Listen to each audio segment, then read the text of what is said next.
வணக்கம். இன்றைக்கு நான் ஒரு ஆரோக்கியமான தோசை ரெசிபி தான் செய்ய போகிறேன். அதுக்கு இப்போ கருத்த உளுந்து 1.5 கப் எடுத்திருக்கிறேன்.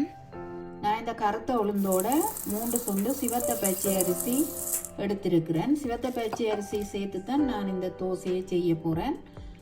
இதுக்கு நான் வெள்ளை கோதம்பு மாவுண்டும் நான் சேர்க்கையில். இந்த உளுந்தோட நான் ஒரு மேசக்கரண்டி வெந்தயமும் சேர்க்கிறேன். இந்த கருத்த உளுந்தும் சிவத்த பச்சை அரிசியும் சேர்த்து இந்த தோசை நல்ல டேஸ்டாயும் இருக்கும், ஆரோக்கியமானதாயும் இருக்கும்.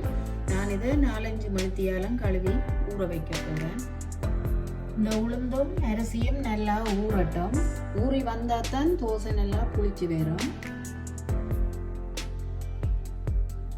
இந்த உளுந்து நல்லா ஊறிட்டுது. இதை நான் தோலை நீக்கி நல்லா கழுவி எடுக்க போகிறேன்.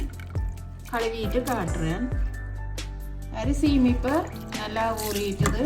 நான் உளுந்தையும் கழுவிட்டு அரைக்க காட்டுறேன். இந்த உளுந்தை நான் இப்போ தோலெல்லாம் நீக்கி கழுவி எடுத்துட்டேன். அதோட நான் இந்த அரிசியையும் சேர்த்து இந்த மிளகு ஒரு மேசக்கரண்டி ஊற போட்டிருக்கிறேன். அதோட சின்ன சீரகம் ஊற வச்சு நான் 2ஐயும் சேர்த்து அரைக்க போகிறேன்.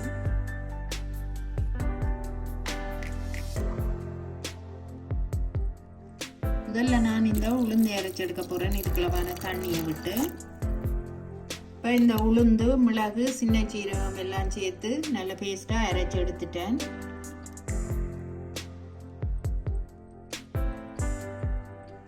இப்போ இந்த மிச்ச உளுந்தையும் அரைச்சிட்டேன்.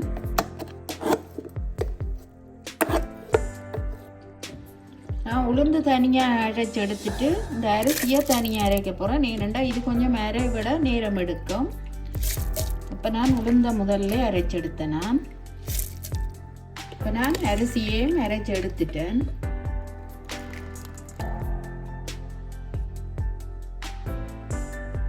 இப்போ நான் அரிசி உளுந்து 2 அரைச்சி எடுத்துட்டேன். இதை நான் நல்லா கை வச்சு கரைச்சி விட போகிறேன். அப்போ தான் புளிக்கும்.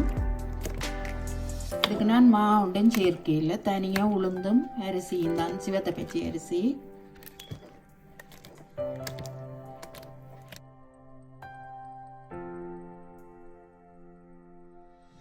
இந்த கரைச்சி வச்ச மாவு இனிமே நல்லா புளிக்கட்டும். தோசை சுடைக்க காட்டுறேன். இப்போ நான் கரைச்சி வச்ச தோசைமா நல்லா புளிச்சு வந்துட்டுது. இதுக்கு நான் அளவான உப்பை போட்டு சேர்க்க போகிறேன்.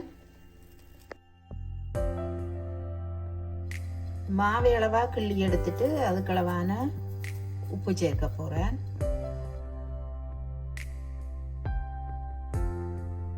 இப்போ தோசை சட்டி அடுப்பில் வச்சு சட்டி நல்லா சுட்டுடுது. நான் இந்த மாவை சுட்டெடுக்க போகிறேன்.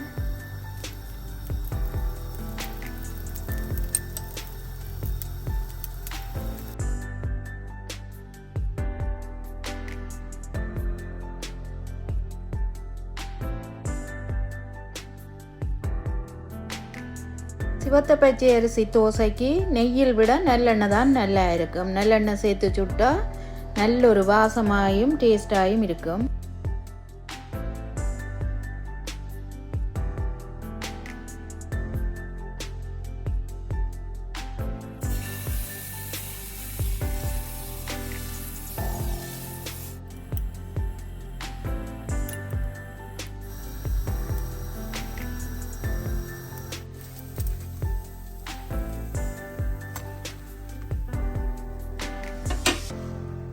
தோசை குழந்தை பிறந்த டைமாக அதாவது 10-15 நாளை பிறகு இதை சுட்டு கொடுப்பினோம். இதுக்கு மேலே முட்டையும் நல்லெண்ணெயும் விட்டு செய்து கொடுக்குறவ. அது மாதிரி ஏஜ் 10 பண்ணின பிள்ளைகளுக்கும் இது செய்து கொடுக்கலாம். நல்லொரு ஆரோக்கியமான தோசை.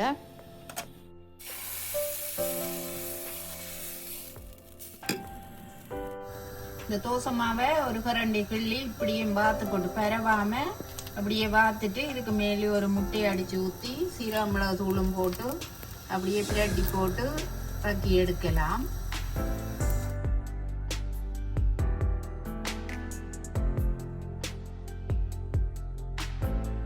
நான் தோசை சுட்டு எடுத்துட்டேன். அதுக்கு நான் இடித்த தாளித்த சம்பலும் செய்து வச்சிருக்கிறேன் இதோட சாப்பிட்றதுக்கு. தோசை வந்து நல்ல கிறிஸ்பியாயும் நல்ல டேஸ்டாயும் இருக்குது. விரும்பினா நீங்களும் செய்து பார்க்கலாம். இந்த ரெசிபி உங்களுக்கு பிடிச்சிருந்தா எங்களோட சேனலுக்கு ஆதரவு தாங்கோ. நன்றி.